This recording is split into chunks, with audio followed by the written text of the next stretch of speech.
let's get into the superhero square goal. And I've worked on this, dude. Have a look at the stream. Boom. Hold on, there's a little bit of a delay on my end. Dude, that's sick. I've upgraded a little bit from our previous ones that we're doing. And it looks pretty sweet. I want to pause real quick. And I want everyone on the stream to just sit here and just realize how much, like, both of us have put a lot into the stream, but I want to specifically call out Cross for this.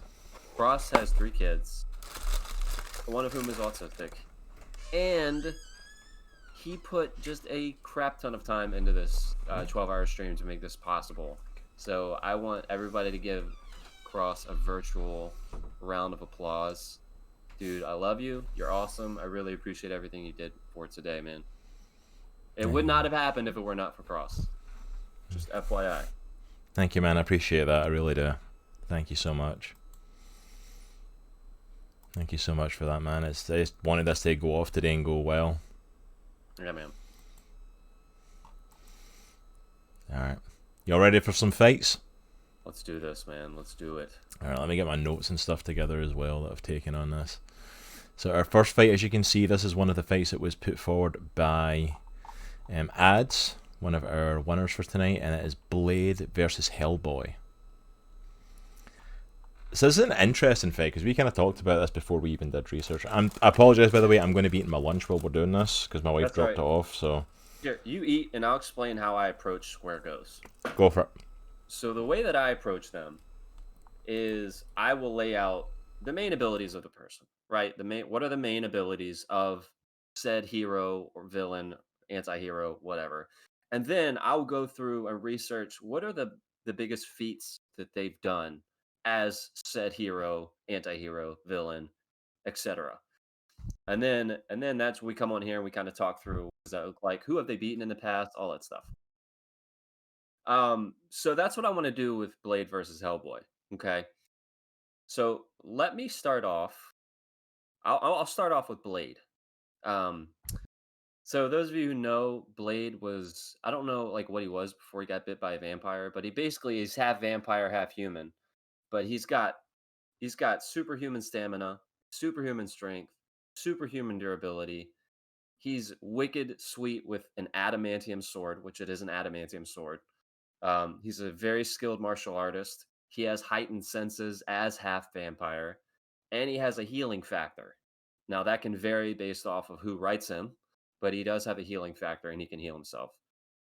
Oh yeah, that's right. He was born half vampire because his mom was bit. That's right. My bad. Now Hellboy, on the other hand, is half demon. So that comes with superhuman strength, speed, reflexes, agility, durability, endurance, stamina. He has enhanced sight. He also has a healing factor, accelerated healing. He can also transform. So he has a Prince of Hell state, and he can make himself bigger. He can transform. He can size shift. He can manipulate fire. He's immune to fire.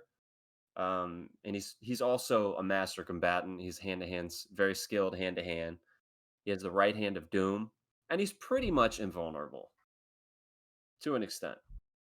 Now, based off of my research, I think strength-wise, I think Hellboy edges it out a bit. Not by much, though, because from what I was understanding, what I was reading and researching, Blade is freaking strong as a beast, and he's fast. Yeah, it's like, from the research that I kind of did on it as well, like, Blade actually it was interesting looking at his past. Blade has actually got 2 moments where he was kind of transformed. His initial, he's initially called, was it a Dampire? Dhampirs, which is a child of a human and a vampire. Because, kind of like the movies kept in place, Deacon Frost bit his mother while he was in the womb.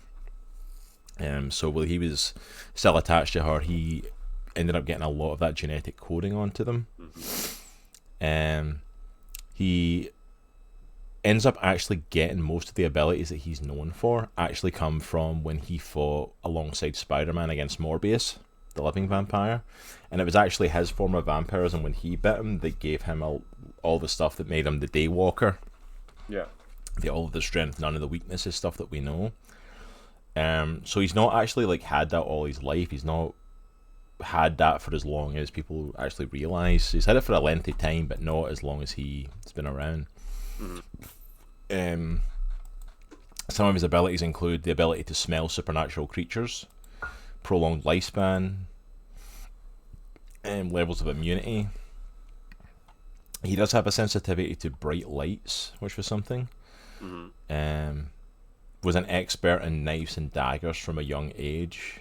Taught how to hunt vampires from Jamal Lafari, another vampire hunter. Phenomenal healing factor, invulnerability and resistant to psychic and physical attacks depending on how strong they are. Mm-hmm. Has a phenomenal healing and vision, better than a regular vampire actually. Can hypnotize and influence opponents. Incredibly intelligent with regards to supernatural phenomenon, so dealing with something like Hellboy is in his wheelhouse. Master martial artist, highly skilled marksman, and can lift up to 10 tons and jump hundreds of feet.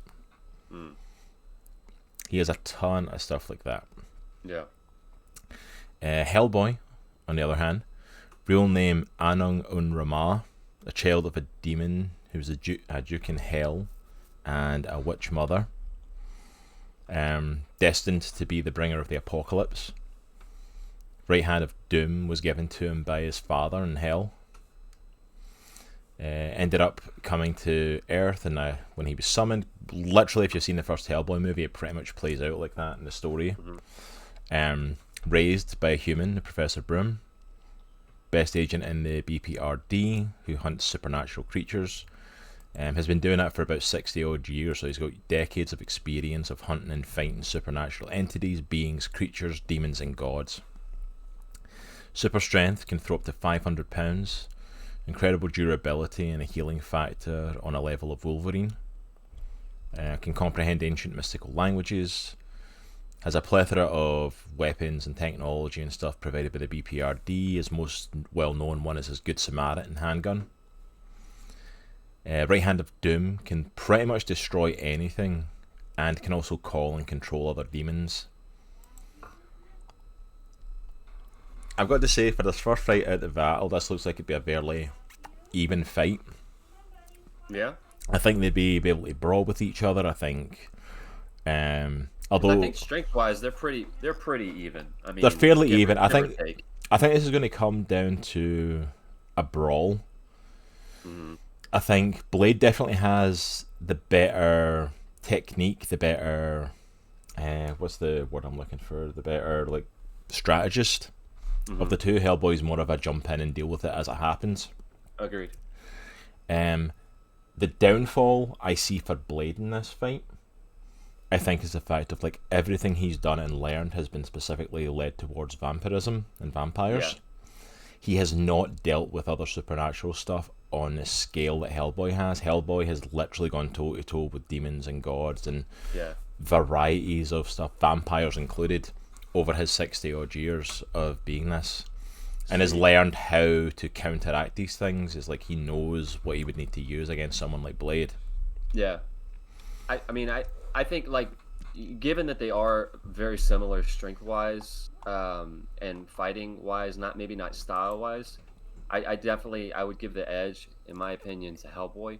I think, like, vulnerability-wise, he's pretty much immortal. Like, he obviously can die. He can die, but, like, you know, it takes something huge. Like, he's been sent to hell, obviously, but I don't see Blade winning this. No. Throw it up in chat. Who do you think would win then out of the stuff we've said? Do you think Hellboy would clinch this, or do you think Blade would clinch it in a fight? But I do agree with you, Cross, though. I think that this would be a brawl, a hardcore brawl. I don't think it would be over fast.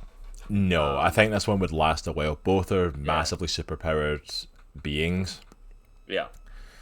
My personal thing for it, I think, would be that Hellboy would win. Yeah. I think just his experience would possibly edge it out. But in saying that, Hellboy doesn't always rely on that experience. if he doesn't have a man in his ears, he can also be very, like I said, gung ho and jump Like in. impulsive. It is possible that Blade would out strategize, and my personal pick would be Hellboy. I think Hellboy Yeah. would clinch this just from the experience of the things that he's fought compared to Blade. Locke's got Blade. More With the things Blade with agility, it. with the agility. I could absolutely see that, and that's the thing with this. I could absolutely see that this would be a really close fight. Like you could I literally mean, put a lot I'm more sorry. tactical and faster. In my reasoning, absolutely, Yeah. Locke, absolutely. I mean, the one of the big things that Blade's got going for him, with his fighting is this blade. Like his blade can destroy stuff. But I would say, not being in the same universe, I think it'd be safe to say that Hellboy is invulnerable to adamantium. Like if we can assume that, I which I think don't think that's a big assumption. I I don't think think if you take the adamantium, I don't know if Hellboy would be invincible to it, but you've got to factor in the right hand of doom. that's true. The right hand of doom is pretty much indestructible and can Yeah. destroy pretty much anything. There is a possibility the right hand of doom could destroy an adamantium blade. Mm-hmm. Smalls is saying that she thinks Hellboy, basically the reasons you've stated. I think Yeah. endurance, durability will give him enough of an edge. DKA saying I think Hellboy would win. Liz Yeah. Blade can swiftly cut him up with his blade. Yeah, I think that's the thing. I think the longer the fight goes on, I think the more it's in Hellboy's favour. Agreed. Because I think the strategy would be up front facing Hellboy, and I think the more the fight goes on, the more the strategy is going to disappear and it's going to become a slugfest. And I Yeah, think 'cause if it gets into a slugfest with Hellboy, Blade's not going to win that. yeah, and I think Hellboy's fast, but Blade is like Mm. almost supersonic fast. Like he can move almost at this not at the speed of light. That's a little aggressive, but Oh yeah, but speed and he can, agility is definitely in Blade's corner. He's definitely the yeah, faster, the quicker, and more agile of the two. yeah. But yeah, I'm gonna give it to Hellboy, man. Like I said, like you said rather, definitely gonna be a brawl, but I Yeah, think in and the end, I think Hellboy's got it. I'd say as well. I'd say that you could battle for days, but in the end, Hellboy would win. I think that's it. I think the battle would go on a while. Don't get me wrong, Blade will hold his own in this fight, but I think that's also his downfall of like it's going to last a while. He won't be able to take out Hellboy quick, and if he can't do that, I think Hellboy will cinch it. Yeah. So we got to give the win to Hellboy in this one. Yep, I agree. So I think most of us are all agreed. Blade versus Hellboy. I think Hellboy inches out. Yeah. Although a very intriguing fight, I'd definitely be interested in seeing that. That would be really cool if somebody illustrated that. Really cool fight, really good done ads, really good choice. Yeah, that was really well thought out. Alright, our next fight is another one picked by the Comic Clan. This was actually from Caleb over at Mountain Nerds Pod. Go and check them out. He was one of the guys playing Sea of Thieves with us. And he picked the Human Torch versus Firestorm, so a Marvel v DC fight. Okay. Alright. Do you want to kick us off again with this one while I try and eat more of my sandwich? Sure. I don't know a ton about Firestorm or Human Torch because they're not at the top of my jams as far as comic characters, but I did write down some abilities again and some feats that I think both of them have done. So Human Torch, obviously a member of the Fantastic Four, they got their powers in a space accident. They got hit with some, I don't know what they would call them. I think they call them something different, but not gamma rays. Cosmic Rays. That's it. That's That's literally it. what they call them, Cosmic Rays. That's how much we get. Yeah. Yeah, so fire versus fire. So you got the Human Torch, part of the Fantastic Four. They got hit with cosmic rays, and now the Human Torch has pyrogenesis, which means he has control over fire. He can light himself on fire, and he can keep that based off of what I've researched for 12 hours straight. And he's resistant to cold. He can fly. He's resistant to fire and heat, and he has superhuman durability when he's in flame form. When he is not in flame form, he is a regular dude. That's super important. Um, Now, as far as feats go, he has set a planet on fire. He went supernova to save the world. He's gone supernova before. He beat She-Hulk. He was able to pull all the moisture from her body and beat her. Um, and he almost ruptured the multiverse with his heat level. So at his extreme, he is incredibly powerful. Um, that being said, let's move over to Firestorm for a bit. So Firestorm also I don't recall how he got his powers. Cross. Do you remember how he got his powers, or was he born with them? He wasn't born with them. It was actually an accident that took place, and it's actually merged him um, along with someone else. Let me pull up my notes. I want to get That's right. That's right. I want to get the exact thing that happened. Yeah, it was a nuclear. It was like something at the nuclear plant. It was an explosion that took place. It merged Ronnie Raymond with the Martin Stein, so it ended up being Martin Stein's brain in the background of Ronnie being in charge. That's right. All right. So for Firestorm, his abilities are rather long. So superhuman strength, endurance, speed, durability, senses, self-sustenance, which means he doesn't really need to eat or sleep or drink. Nuclear pyrokinesis, which means he can control fire and he can become nuclear basically anytime he wants. Flight, transmutation, total conversion. He's a genius level intellect. He can form things out of nothing, matter and energy manipulation, clairvoyance, and regeneration. So pretty much any ability, he has it. He can fly at supersonic speed. He can change bullets into flowers. He once encapsulated Superman in a kryptonite cage that he made out of thin air. He can turn air into steel. He can change his density and phase through objects. He's survived nuclear explosions and meltdowns, and he's turned an entire crowd of people into glass. So, very, very powerful person in the DC universe.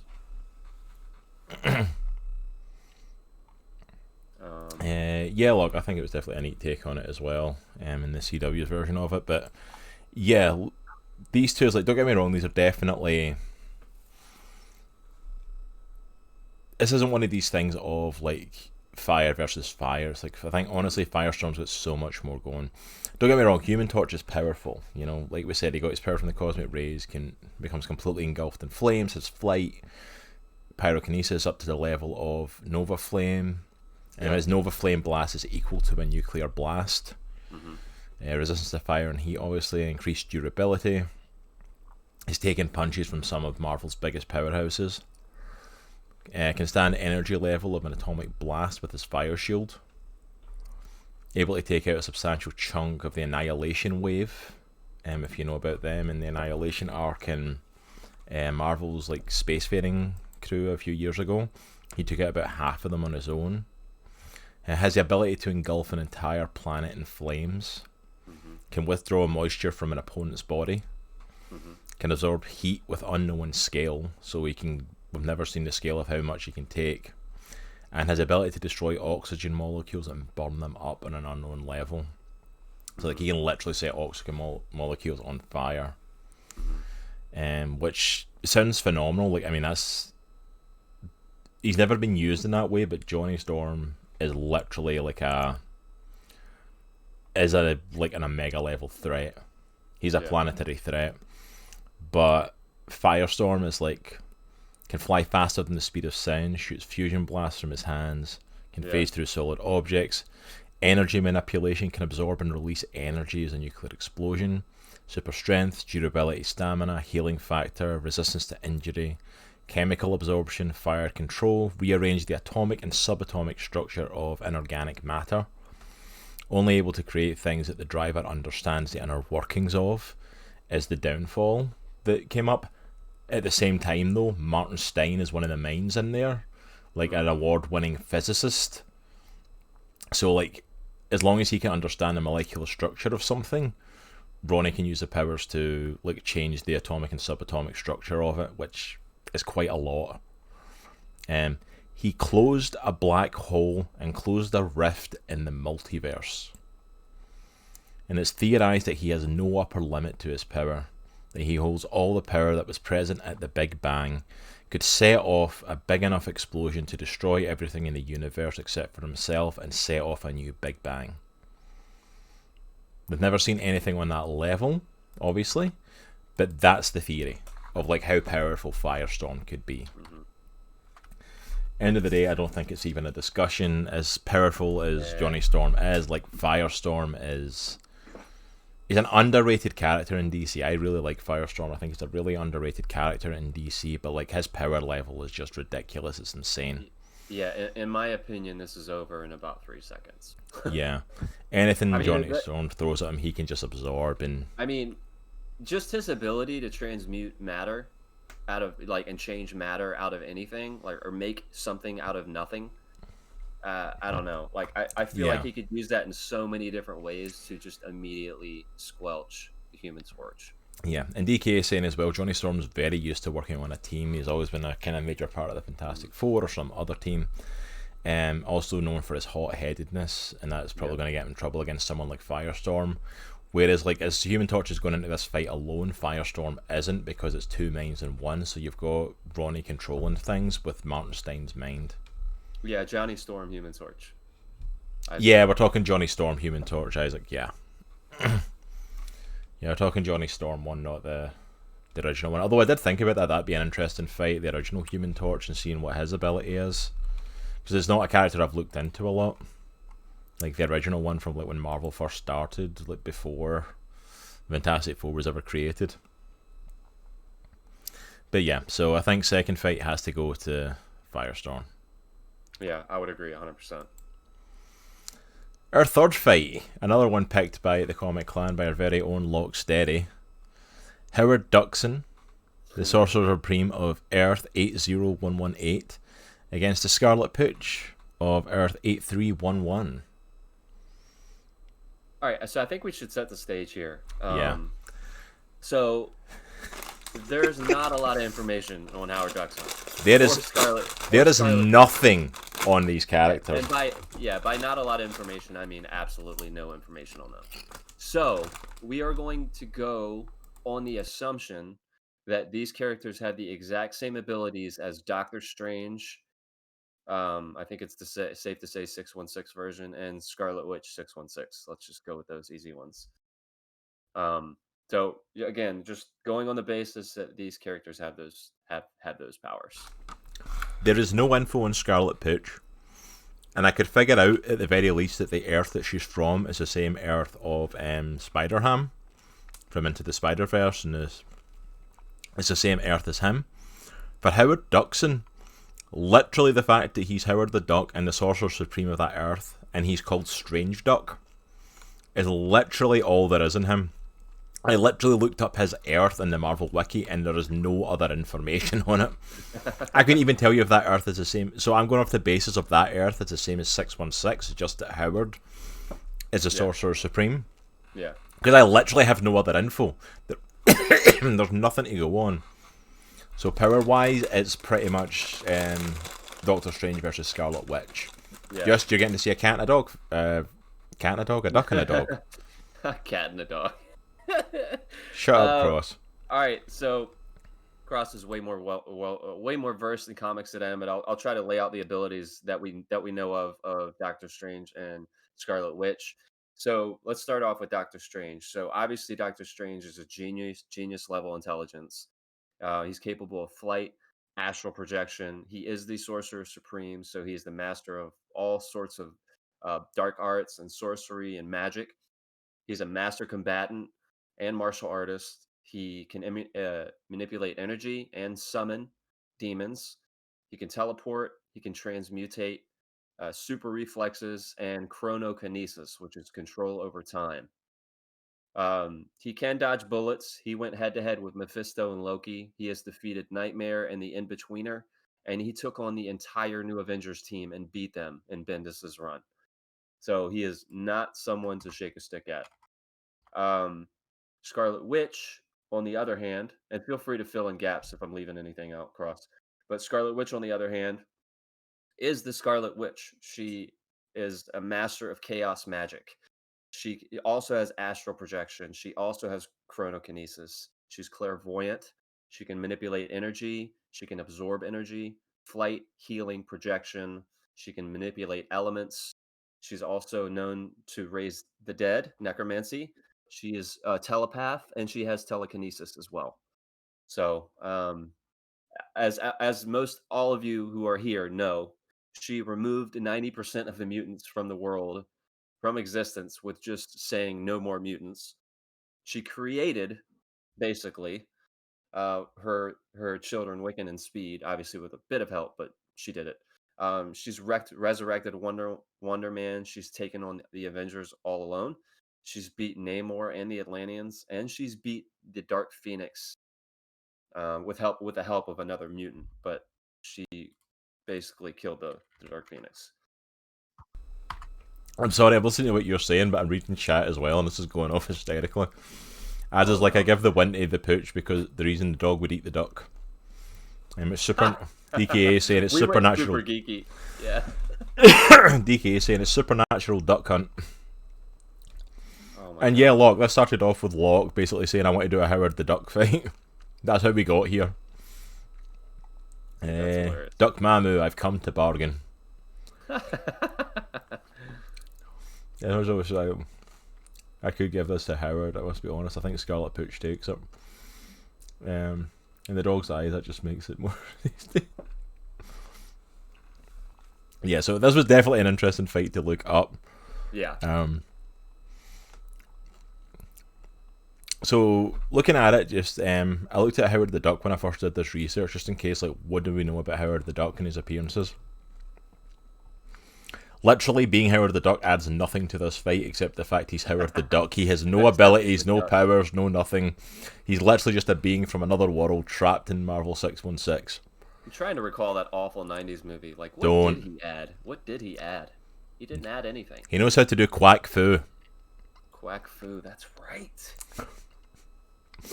I like that movie was awful. I'm like, you had what's her face, Leah What's-It from Back to the Future, and Tim Robbins, and Tim Robbins both in that movie. And like, what are you two? What are you two doing in Howard the Duck? Please no. So literally all his powers come down to the fact of that he's Sorcerer Supreme. That is literally the only power he's got. Receives most of his powers from the mystical, like, godlike beings of Ashanti. He channels their power through mystical artifacts such as the Eye of Agamotto, which most people know of thanks to the movies. Can radiate light, probe minds, open dimensional portals, pierce illusions, and expose deceptions. Flight via his cloak of levitation. Excuse me. He has the Orb of Agamotto, so he can see into other dimensions. The Book of Ashanti can astral project, cast illusions, time travel, interdimensional travel, matter manipulation, thought projection, telepathy, telekinesis, force fields, invisibility, and phasing. Scarlet Pooch, taking it as she is just the Scarlet Witch of that Earth, just the exact same. The most powerful witch on the planet. Magic imbued by Chthon, the Chaos magic. Obviously through the Darkhold, which if you've seen WandaVision, you know an idea of the Darkhold, with the controls of the Chaos magic. Probability manipulation, change things in her favour, which I didn't know about until I did this research, actually. Yeah, I didn't know about that. Wanda has probability manipulation, so like she can change the probability, kind of like Domino, in a sense how she has like that luck mutant ability. She can change the probability of something. Oh, sorry, I gotta call this comment out. This was a world-class comment by Isaac from Affinity Bros. He said Duckson may just summon a giant tennis ball or a stick to distract Scarlet Pooch. I mean, that would be a winner. I mean, why not? And it's over. We have a duck versus a dog. Why not have that be the ending of it? But she can also do teleportation, herself and others, slow down time, matter manipulation, resurrection. She has ability to create pocket dimensions, powers to cause seismic quakes. If her powers are strong enough, they can cause seismic quakes. Can knock over buildings with just a hand swipe, move rock slides. Along with Hope Summers, another really powerful mutant. The two of them alone were able to defeat the Phoenix Force empowered Cyclops together. Scarlet Witch versus Hope Summers, the two of them again mentioned. It's considered a world-ending threat if the two of them had to ever fight because of the power level. She's blocked lightning from Thor, launched him out of a battle that she had with him. She's defeated She-Hulk, along with fellow sorcerers, which does include Doctor Strange as well. was able to wish away a celestial. Mm. Can rewrite reality, which we see when she created the House of M universe, and as you mentioned, the No More Mutants one. Which, I'd like to point out for the No More Mutants, she wiped out 95% of mutants' abilities. Didn't kill them, literally just rewrote their DNA. Mm. And able to wish someone out of existence, which if you read prior to the House of M stuff, the Avengers Disassembled line, she literally wishes people out of existence. She literally, if you look at the pages of Hawkeye who gets wished out of existence, it literally looks like the Snap. Yeah. He like just fades and just starts to break apart into nothingness. So who you got? The duck or the dog? Yeah, I'm gonna have to go with the dog. The only thing that would make this even a little bit of a fight is Doctor Strange's experience with magic. I think he might be able to give her a run for her money just a little bit at the beginning, but I think, and I think they kind of alluded to this a little bit in WandaVision, but even in the comics as well, like, she doesn't need to know how to use magic to use it. She just uses it. Like, even when she's unstable, she can just use ridiculously high levels of magic. Yeah. I think that's what it comes down to for it is it's the equivalent of like when you've got the person who can play a musical instrument and you've got the person who studies and practices and does all this stuff versus the person who's just naturally talented. Yeah. Is it better to be the study or is it better to be the natural heart and actual raw power? Yeah. Because that's the thing, because like Doctor Strange can do all this stuff, but he has studied and learned it all. Mm-hmm. Wanda, I think, does stuff from her heart. She does stuff through raw power. She doesn't even fully understand it sometimes. And I think that's the thing, is like, if she had that training, it 100% be her. But it's a case, I think, of, do you give it to someone with experience and training or someone with the raw power? Because her raw power is great, but I don't know if her knowledge is on the level of Doctor Strange. See, I'm gonna I still have to give it to her. Like, I get what you're saying, and it's a tough one. But I just think her level of power, even not even her highest level of power, but just her level of power is so much above Doctor Strange. Yeah, even if he uses a mistake that she makes against her, I feel like just her power level alone would overcome that. I don't know. Yeah. I'd say as well. Howard did survive the big explosion in the collector's shop in Guardians of the Galaxy. He seemed in good health. Hey, Humor, how is it going? Welcome on in.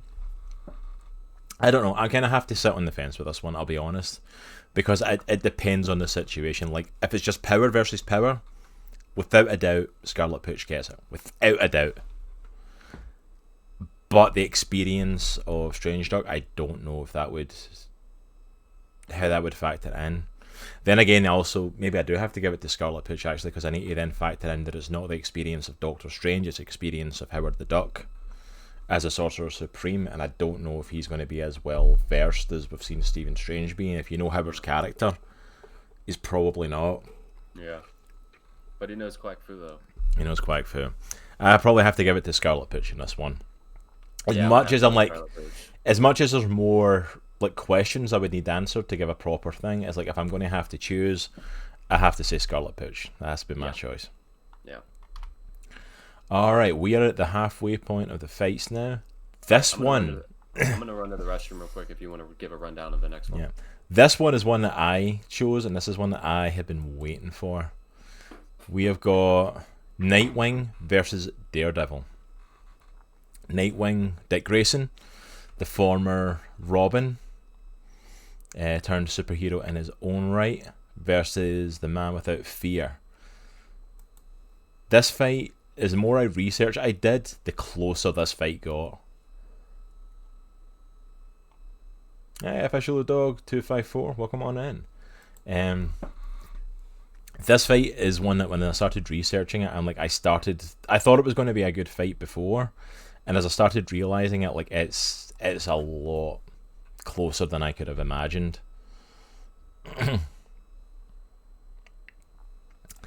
So I want to do the rundown of the characters, but I kind of want to wait to Nitro so I can go through the characters and give him the info too. So off the top of your head, who do you think? You got Nightwing or Daredevil? Who do you think off the top of your head? Cool. I was waiting for you to come back before I ran through everything because I want to make sure Sure, you get the info as well. Go for it. So I was saying to everyone, like, I feel like this, the more I researched this, the closer this fight got. In my head, like, I feel like the more research I did, I'm like... It's pretty one-sided for me, so I'm anxious to hear what you have to say. Oh, you didn't break it official, don't worry, that's just the shoutouts. The VSO is all the shoutouts for the people who are volunteering to help with us today during our 12-hour stream. So yeah, there's a whole bunch of it. Official Dog 254 coming in with that host, making our little man Zemo do his dance. Thank you so much.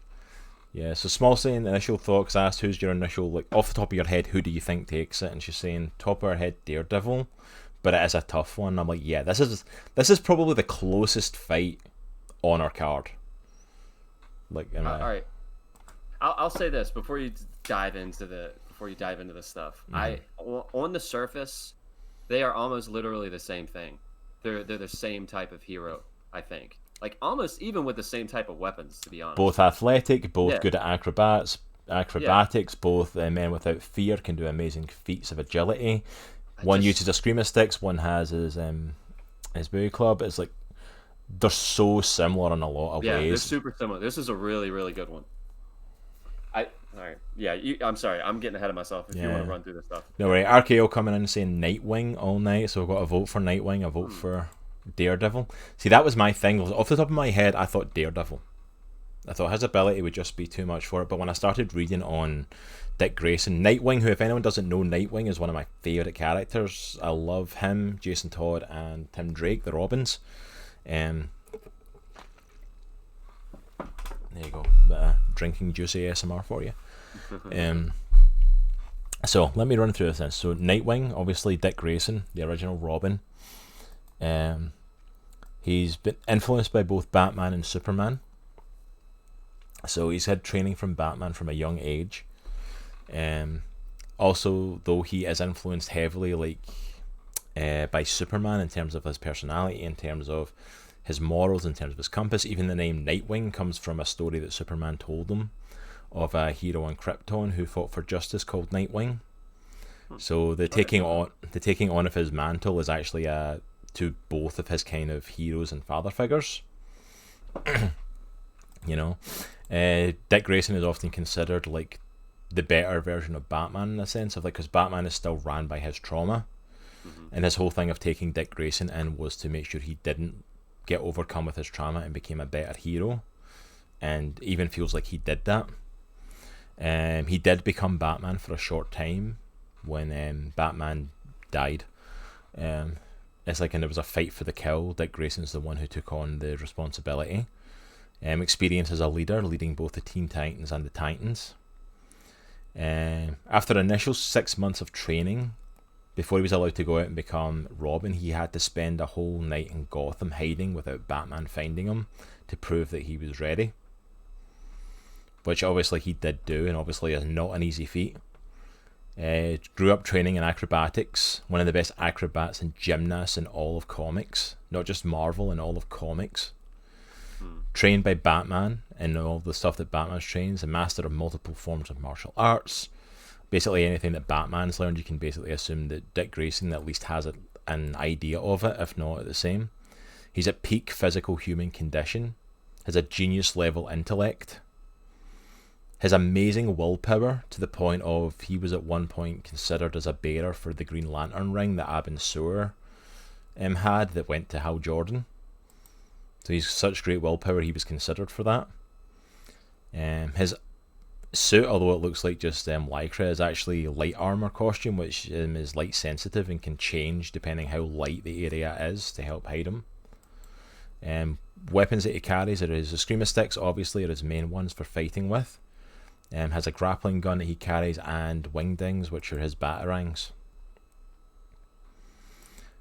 Going over to Daredevil's side, he's the man without fear. Weapons to counteract. Nightwing is his billy club, obviously.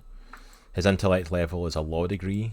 He also has the ability to retain info easily, possibly due to the radiation that from when he got his powers. Intellect, he studied at Columbia. Obviously, most people know he went through where he got the radioactive stuff into his eyes during trying to save a blind man's life, and it gave him his abilities. He has superhuman senses. So superhuman hearing, smell, taste, and touch. They're all heightened at amazing levels, as well as his radar sense. Trained by Stick, a blind ninja master, who most of you know if you've seen the Daredevil show. Trained him in martial arts abilities and his radar sense. So it's like his radar sense might not be due to his abilities from his powers. It might be something that he picked up due to training with Stick. Just obviously his powers factor into that. His super hearing can hear a heartbeat over 20 feet away, and people whisper through a soundproof wall. His super touch can feel ink on the page, allowing him to read by touch and feel heat and pressure changes from people. His super smell can focus on the smell of a person and follow them through a crowd while being 50 feet away. Can smell gunpowder from a sniper rifle 3 blocks away. His agility, his sensory organs and inner ear are highly developed, allowing acrobatic feats that an Olympic level athlete could perform. Only thing with that, he is obviously vulnerable to excessive sound, smell, touch, whatever. Like those being overwhelmed are a massive issue for him. And then also he is limited by vision things. Like he can use his radar to pick up stuff, but he literally, like for example, limited by vision, I mean like he can't look at something and necessarily tell you the colour of it.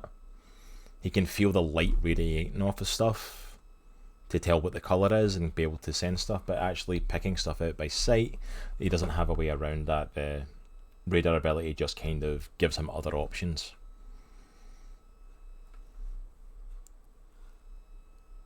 So that's the rundown of Nightwing and Daredevil.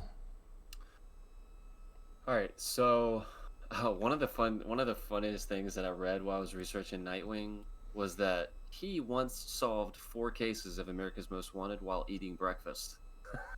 I was like, that's so random, but that's hilarious. Yeah, that's that genius level intellect coming in. Yeah, that's pretty cool. All right, so I will say this. You know, hearing you just read Daredevil's weaknesses may make me falter on this a bit, and I might lose your friendship over this, but I think it edges out with Daredevil, in my opinion. And the only reason I say that is just his super senses, man. I don't know. Like, I feel like fighting wise, I'm going to have to disagree with the real RKO. I feel like no weapons, just hand to hand. I feel like each person could hold their own. I don't feel like one person. I don't know if one person has a significant advantage over the other. I don't know. I could be wrong. I think that's see, that was my thing in researching it. Like off the top of my head, I was like, yeah, Daredevil must take it. But it's like, but even DK is saying that it's like Olympic gymnast beat circus gymnast, and I'm like, yeah, he's an Olympic level gymnast, but Grayson started out as a circus gymnast. He is now like one of the best gymnasts in comics. Like he could put them to shame. He has a genius level intellect. Daredevil only has his law degree intellect. It's not at that level of a genius level intellect. It's not in that sort of stage. The big factor, I think, is the powers and the fact of like his senses. And my thing is like, but if you can overwhelm those senses, you even the playing field. And it's like I think Nightwing is the better all-rounded. Like I think without a doubt, like even off the top of my head before I researched it, Nightwing's the better strategist. He's a better off-the-cuff person. Daredevil's not a massive strategist with this sort of stuff. Even if you've watched the Netflix show, you can tell. Here's a thing that we need to figure out. So, are we going on the predication that Nightwing knows Daredevil's abilities, knows how he has his abilities? Because if that's the case, then yeah, I think there's no question Nightwing wins it, because I think he could easily use Daredevil's weaknesses against him. I don't think he even necessarily needs to know them up front, but I think it's something that he could learn. Yeah. Like I think during the fight, it's a genius level intellect. Think of how Batman works stuff out. It's a similar thing. While fighting him, he's going to something gives for a second, and he's going to jump on it. Yeah, but there's no guarantee of that. It's like This is a gripe that I have, and I think Locksteady kind of talked about it a little bit. I feel like the Bat family as a whole gets a trump card. Oh To no, use no, no. To use Locke's phraseology, like, Yeah. or is there prep time? Oh yeah, Batman could beat Superman. No, he couldn't. Never. It's just in real life. If they existed in real life, Superman would murder him in a half a second. Oh yeah, There's no absolutely, question. absolutely. I'm very much to that case as well. Like, I hate the whole trump card of like he's Batman and with enough prep time he can beat anyone. Yeah. No, he can't. Like we see that in like the Button comic where Zoom like starts to beat the crap out of him. Like he's in a room with a super speedster, he's going to lose. He's just a guy. So by no means am I pulling out like it's the Batman trump card. It's like I'm using that as an explanation because to try and explain where I'm coming from with this. Yeah. The thought in my head is more a case of like it's actually from the Daredevil movie. The thought of like Bullseye versus Daredevil, and Daredevil's like kicking his butt basically throughout the whole thing, and then makes a loud noise, and Daredevil reacts. Oh, okay, I see what you're saying. And like so, like I mean, like if I was fighting Daredevil and I made a noise like that, and it's like and it started, you know, like I banged something off of something loud and it echoed and it threw him a little bit, I would rattle that thing until I had no more energy left to rattle it to throw him. Yeah. You know what I mean? It's like that's the thing of like that, but because Dick Grayson is a genius level intellect, which I'm not making up, he is. It's like there's a possibility of him picking up on that. He's also a trained detective as well, and I don't mean that as in like, oh, he's trained with Batman. I mean, no, he was literally a detective at one point. That was a job he had at one point, was a detective. It's like he might be able to pick up on stuff like that during the fight. He might be able to pick up on ideals. So yeah, by no means am I trying to pull the Bat family win trump card. I hate that trump card.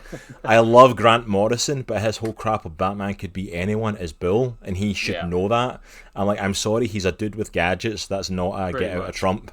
He's a rich guy with gadgets. Yeah. Yeah, you know what I mean? It's like I'm not for that Trump. I mean, like, don't get me wrong, I'm a complete Nightwing fanboy. I think Nightwing is better than Batman.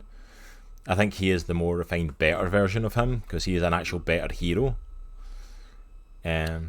Exactly, like flashbangs do flash, but they also bang. Exactly, it's like, and Nightwing also is known for carrying gadgets as well. I If he think has to your something that point- does that, you know. I think to your point, if he identifies his weaknesses, Nightwing wins hands down. Yeah, I No think. question about it. My point is, if the fight happens in such a way where he doesn't realize how Daredevil uses his abilities, I don't think it's as cut and dry. Yeah, I think that's the thing. I think the abilities definitely give him the edge. I think that's definitely the edge for Daredevil in that. But at the same time, I don't think it's an out-and-out right win for Daredevil as much as people would think initially. I think it's a much closer fight than people would think. I mean, like, I agree. I would love to see these two go at it. Like, that fight would be phenomenal. Yeah. Like, and you want to talk about a fight that would go for days, that one would probably go for days at a freaking standstill. That'd be one of the fights in comics where they fight to a standstill and then decide, okay, let's just team up. Okay.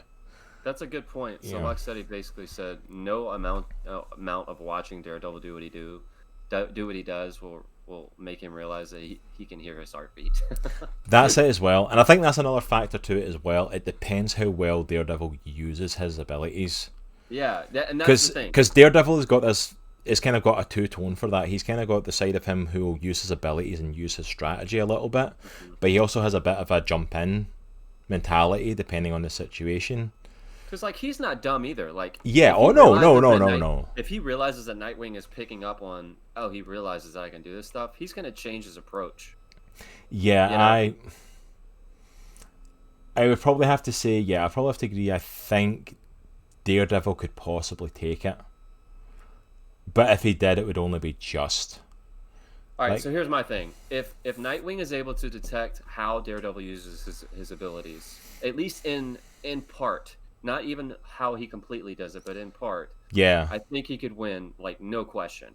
But if he delays, or if he can't identify, like, you know, all of it or most of it, I think Daredevil edges out, man. I think his superhuman abilities, his super senses, edge this fight out in his favor. Yeah, I got to say that. It depends on the scenario, but I would say, Yeah. top of my head, probably Daredevil just.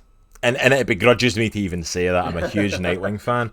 But yeah, I will concede his powers probably make a difference. But I also put forward that it could very easily swing the other way. This is So without we're a basically doubt. saying both. We're saying both. Yeah, this could. It depends on what happens during the fight and how they both play it out. I think this is 100% the closest fight on here, and this is probably the only one I don't have a definitive answer. Like, I could listen to arguments and you could honestly tell me both.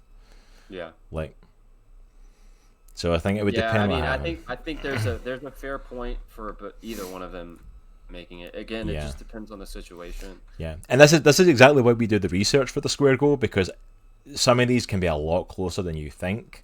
Like, I read up on some of these and I thought that'd be a cool fight, and then I went, no, that person wins. That's not a fight.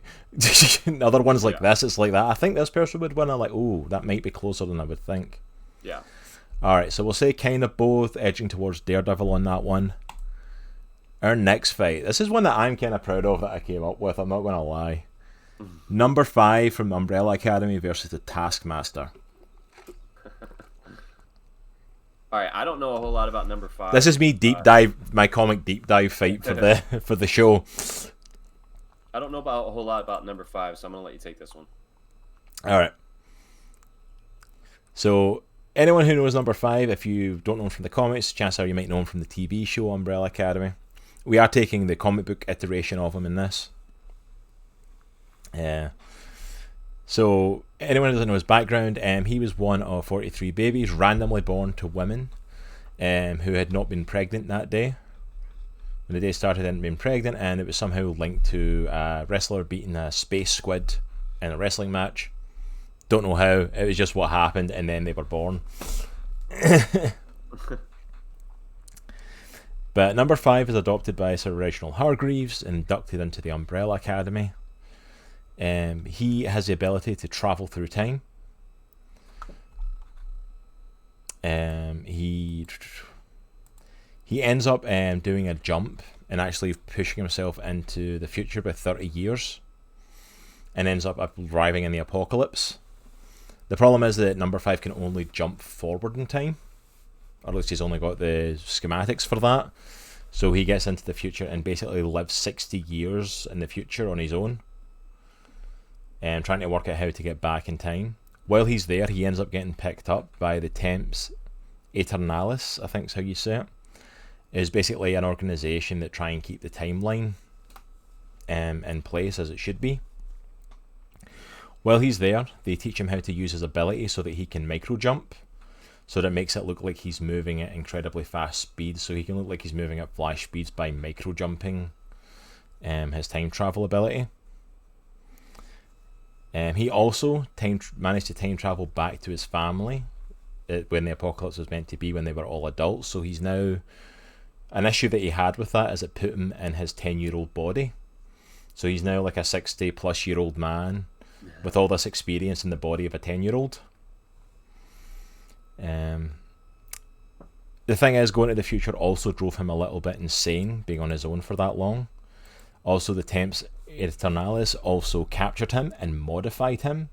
They mixed his DNA with that of numerous serial killers from throughout history to make him into the perfect killer, and he has a 100% success rate. He has a kill rate of up to 100%, and they eventually left him Aeternalis when his next hit was to basically kill President Kennedy from the grassy knoll. He also becomes a gun for hire later on by the 3rd volume of the comics. He's basically a hired hitman. So it's like he has basically the most perfectly built assassin in the body of a 10-year-old with the ability who can time travel. Who can time travel and use that to make it look like he's moving at super speed. Yeah. Also, he has a rather big addiction to coffee and also getting drunk. Can he? He has teleport ability, right? I mean, I guess if you run fast enough, it'll look like a teleport. But... He doesn't have teleport ability, but he can do.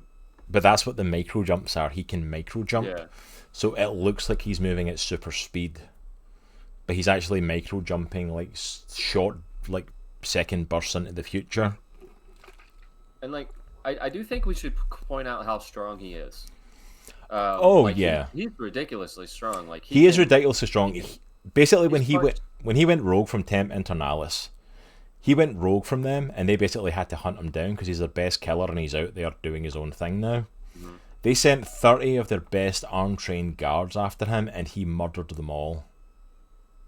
Yeah, He's took taken them out all rows of out. assassins like with ease. He's punched holes in people's head with his fist. He's crushed robot heads with his fists. Like, he's incredibly strong. Yeah, it's like he's been hyped up with these things. He's also a master marksman, is a master of weaponry of all sorts. Like he is a full-blown trained assassin. Mm-hmm. Like, to the fullest extent. Like, you know what I mean? His 100% success rate is no joke. He was their top agent. And I decided to pit him up against Taskmaster. Oh, shoot.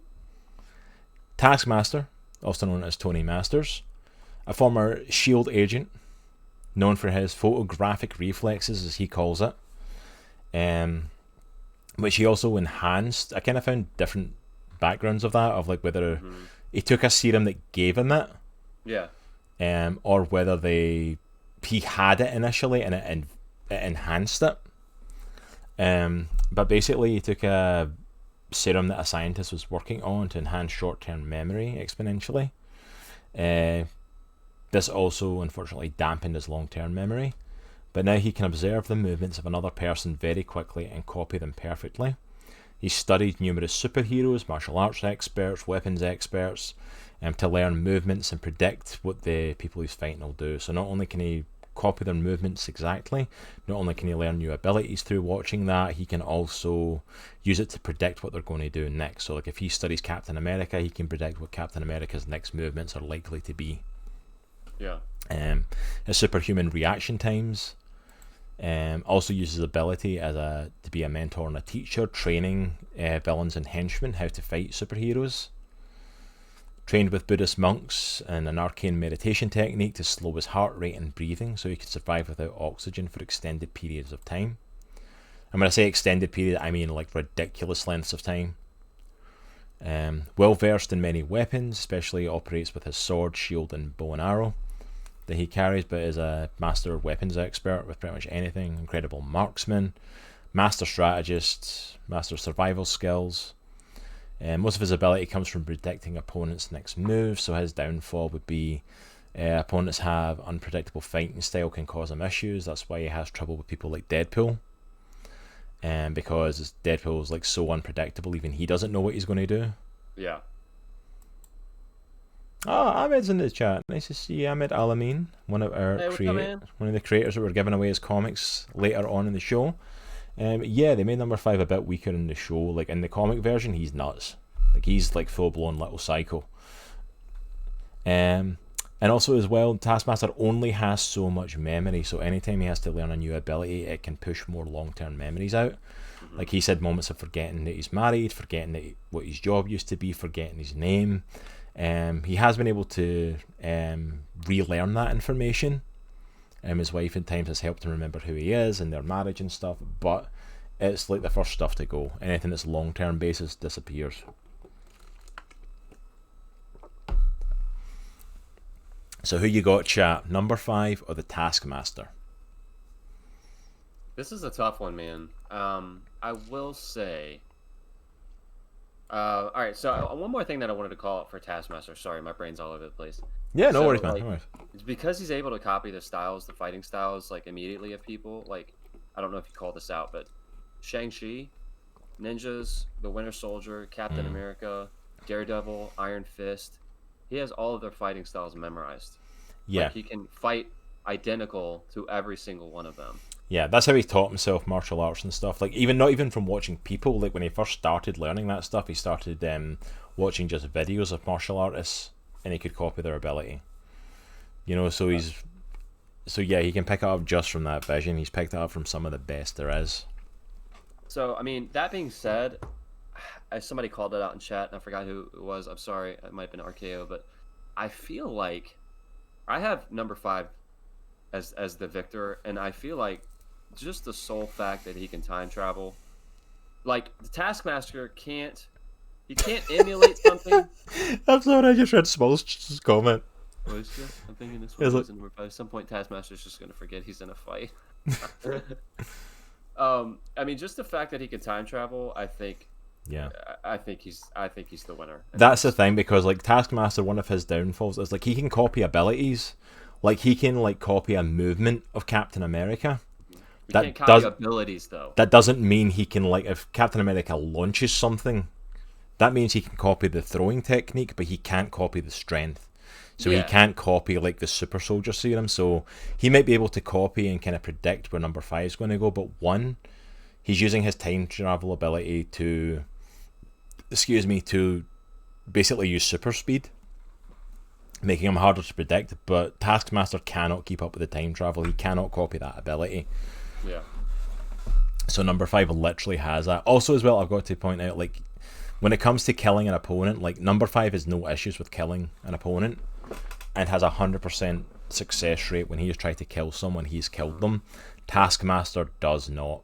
yeah. When he goes after people, he has been defeated. He's been defeated by less powerful people than five.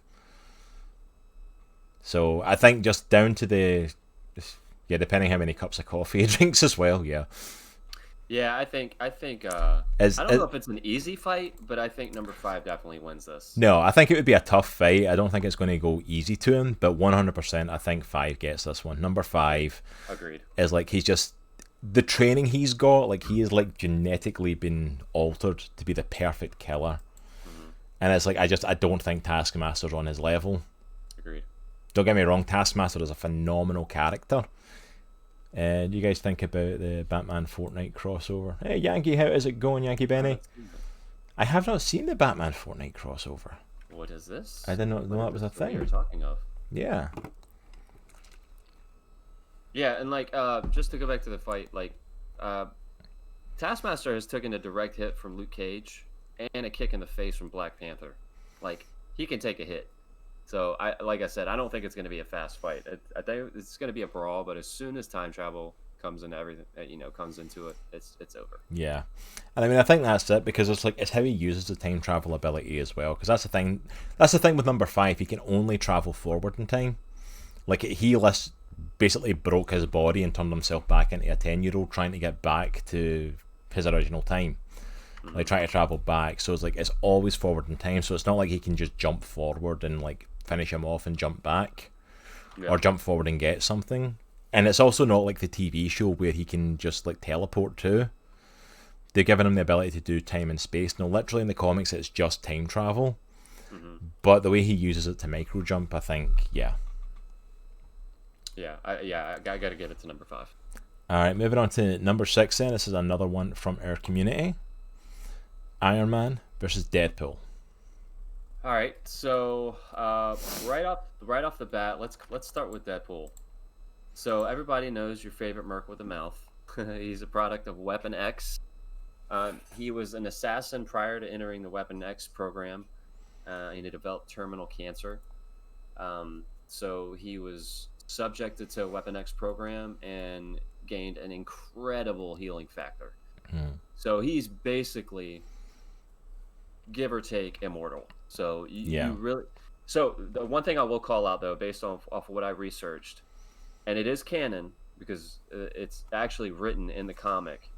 There's a spot where Wolverine says if you cut his head off, and it's not attached for 12 minutes, he will die, because the oxygen will be cut off from his brain for 12 minutes, and that's how you can kill him. So that is one clear canon way that Deadpool can be killed. So I was reading a lot of people that said Deadpool can't be killed. He can. That's one way, at least, that he can be killed. Because you can't drown him, because he'll just keep coming back. That'll just be torture for the rest of eternity. But you can cut his head off. If it's not reattached in 12 minutes, he will die. Yeah, and that's the thing. And it's like, I think that was a big thing coming into this. It depends what you're saying the fight is for. This reminds me of when we talked about like Hulk versus Doomsday last time. Mm-hmm. It's like, is this a fight to defeat or a fight to death? Yeah. I think because that factors in stuff, because like, off the top of my head, I'm like, I think Iron Man with his technology, with all of his stuff, could defeat Deadpool. But if it's a fight to the death, eventually Deadpool's going to win regardless. Oh, sorry about that, DKA. If one of our mods is there, can you like unblock DKA? Unblock DKA. Sorry, Skeets goes weird with posting links. Sorry about that, dude. So. Let me do it. Yeah, it's not letting me do it for some reason. So DKA basically said you can't plan for Deadpool because he has no plan, and that's not true. Just because Wolverine said it doesn't mean it's true. Well, I mean, yeah, I mean, you could say that about a whole lot of stuff, though. Just because it's written in the comics doesn't mean it's true. Yeah, it's like, but then again, that's our only basis for stuff, and his ability is based on that, so it's like. Yeah. So I will say this: somebody had called out Thanos giving him basically immortality. So I'm not. So that was a blip in Deadpool's life in the comics, right? So prior to that, he wasn't necessarily immortal. He had a ridiculous healing factor. Yeah. But then Thanos gave him immortality, and he legitimately was immortal. He could not die. Yeah. But then it was taken away. Yeah, he took it back. That was taken away. So I think either way, whether this is going to the death or just beating, I think Iron Man wins both times. Because I think, and this is given the canon idea that if you can remove Deadpool's head and keep it off for 12 minutes, if that is canon, then I think it's an easy win. Well, that's the thing, though. It's like, I don't think it's... If you're going just to defeat, let's just do to defeat, because if you do to death, like, Deadpool's going to win eventually. You know, for the most part, if you take it even in that, I think... Because, like, looking at the stuff that Wade Wilson's gone through, like, he received military training, became an assassin from even a young age. Like you said, he went through the Weapon X program and received the healing ability, although it did make him nuts. He has teleportation tech that he uses. He's proficient in pretty much most weaponry. One of the best assassins and mercenaries in comics. Some of the stuff that he's taken, he took a blast that destroyed a dam, regenerated from a nuclear bomb, regenerated from a punch from Hulk that blew him up. And when I say blew him up, I mean literally Hulk punched him and almost killed him, and pretty much killed him, and he came back. And then Hulk punched him again and his body literally blew apart. Regenerated from Thor electrocuting him and turning him to dust. So, like, he's able to regenerate from practically anything. Yeah. But it depends if you're doing it to death, and eventually I think he gets it. But if you're talking like a full-on attack, like Iron Man, before we even get into the suits, genius level intellect, graduated MIT with 2 master's degrees by the age of 19, was a founding member of the Avengers, has countless armors, literally the rest of his abilities was armors, and you can't even look them all up. And these armors that do count, by the way, do count as his abilities, because he has the ability to call his armors to assist. Yeah. And that's even just calling one armor. That's not even like in Iron Man 3 when he does like the house party protocol and calls everything. Dude, he built a suit of armor to fight a Celestial. Yeah. I mean, come on. Armor to fight a Celestial. He's got his Hulk Buster, his Thor Buster that's powered by an Asgardian crystal, which stopped Mjolnir in midair, just FYI. His Bleeding Edge armor made of nanotech that's actually in his skin. He's got his stealth armor, which is stealth tech. His God Killer Mark III space armor that can travel at warp speed. His modular armor, he's got so many armors for every situation. And I'm just seeing Deadpool doing his thing. If Tony unleashed everything he had at him, I mean, like, Hulk's destroyed him, so all he has to do is put on the Hulkbuster armor and tear him apart. Yeah. Like, Hulk has literally tore Deadpool in half. I'm like, if you're talking to defeat, 100% Iron Man. I think Iron Man and his tech would just have the upper hand on it. If you're talking to death, I would give it to Deadpool. Because he has regenerated from so many things. He's regenerated from a nuclear bomb. He's regenerated from being turned to dust by Thor. He's regenerated from being blown apart by the Hulk, and has came back. So if you're talking of that level, 100% I would say. So, all right. So I think to defeat, no question, Iron Man. I think to death, again, this is maybe this is just my assumption. So, and I'm totally cool with that. But going under the assumption that Deadpool can die. If he can't die, then obviously he's going to win.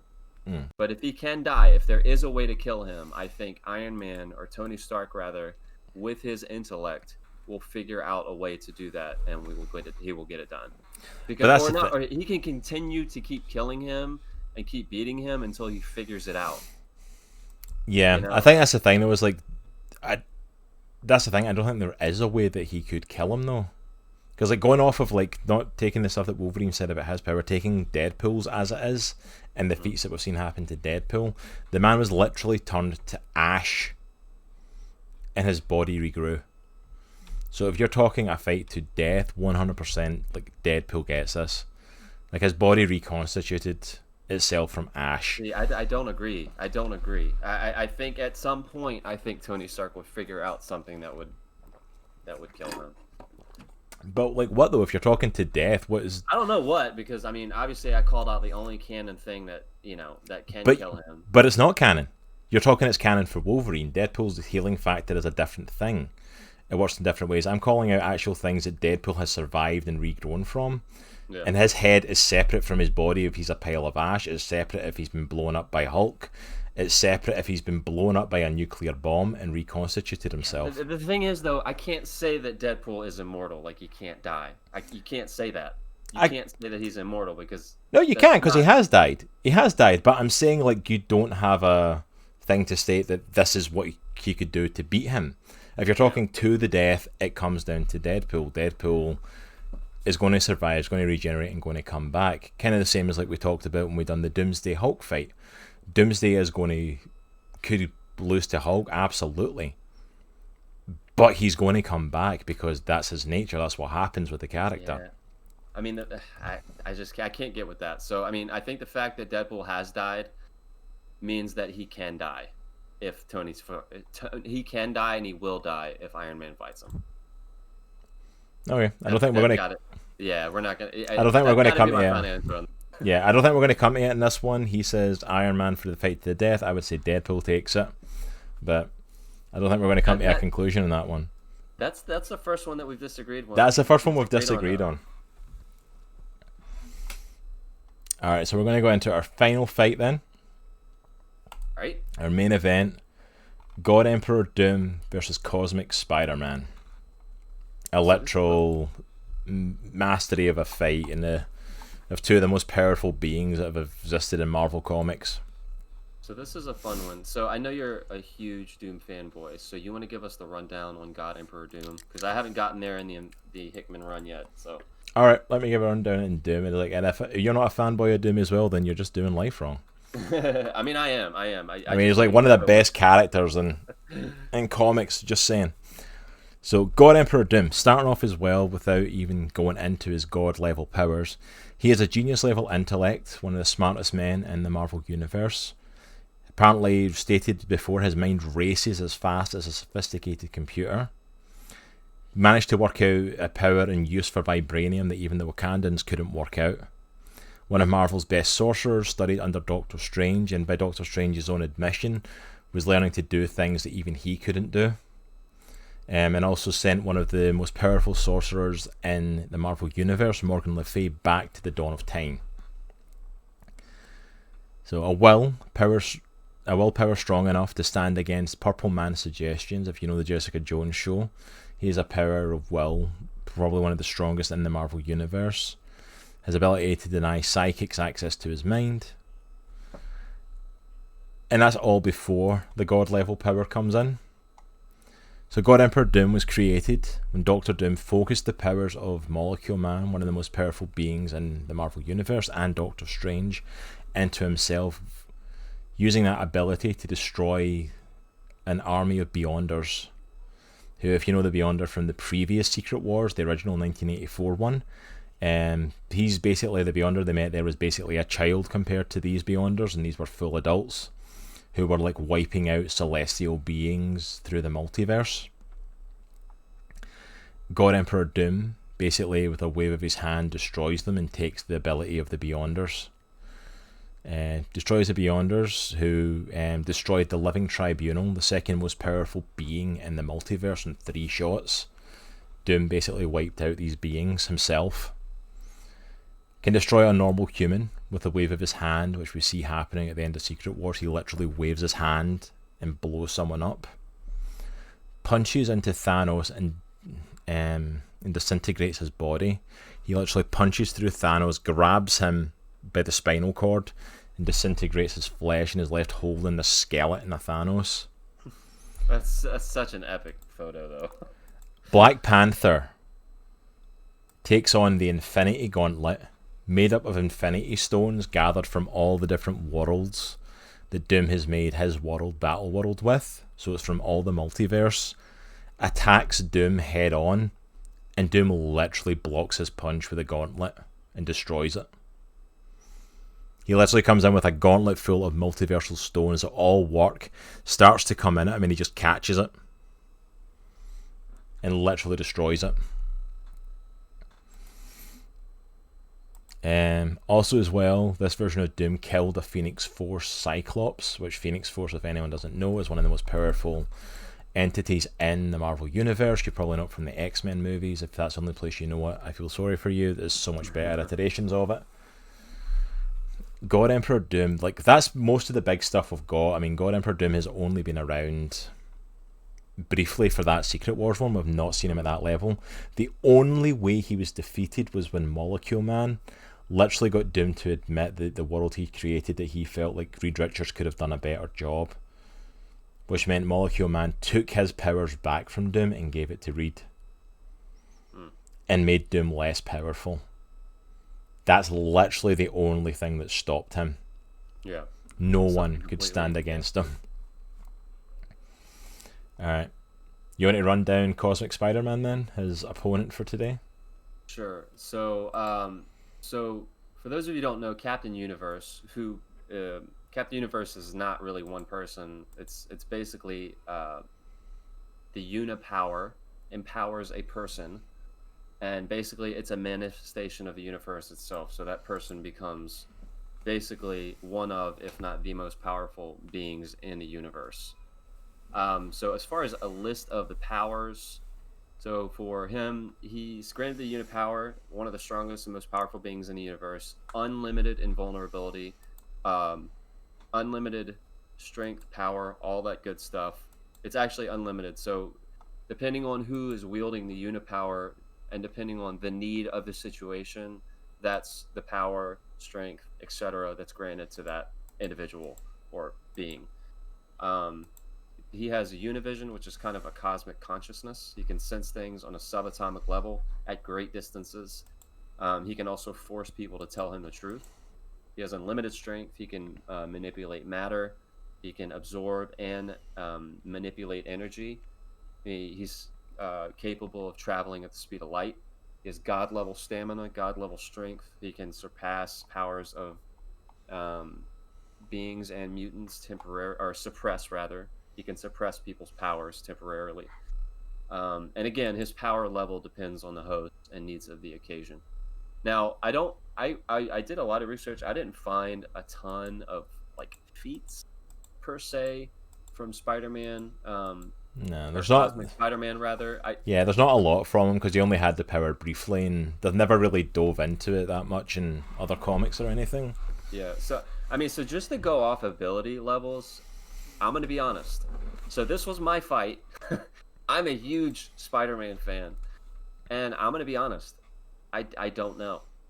I feel like, after researching and hearing and all that stuff, I feel like Doom would edge out, honestly.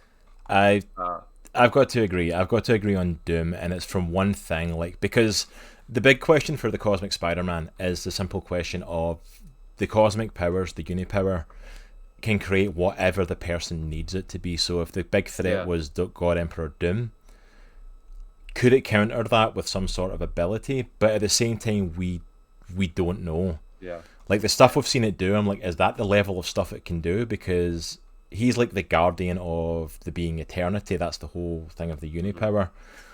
If he's on that level, and that's the level of ability, like, we literally have got proof that God Emperor Doom wiped out the Beyonders, who took out the second strongest being in the multiverse in 3 shots. So I think it's... And Doom wiped those out and has their power.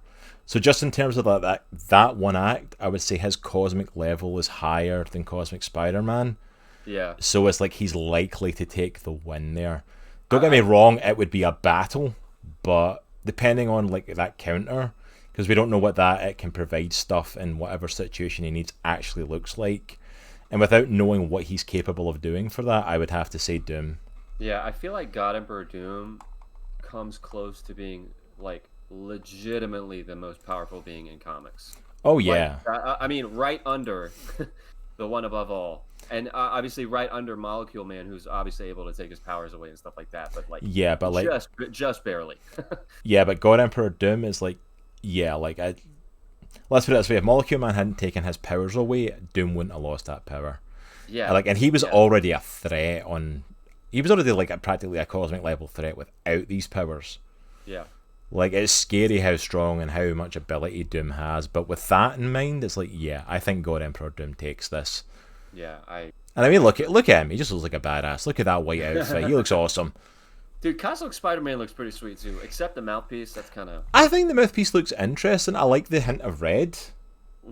I didn't realize till I did research that wasn't just a red part of the costume. That's meant to be for the mouth. Whoever's like Captain Universe. It just so happens he's got a mask on, so it's the mask there. Yeah, not. That's right. That's true. So like, but I think it looks cool. I think. Don't get me wrong. It's a cool character. This is a really cool final fight.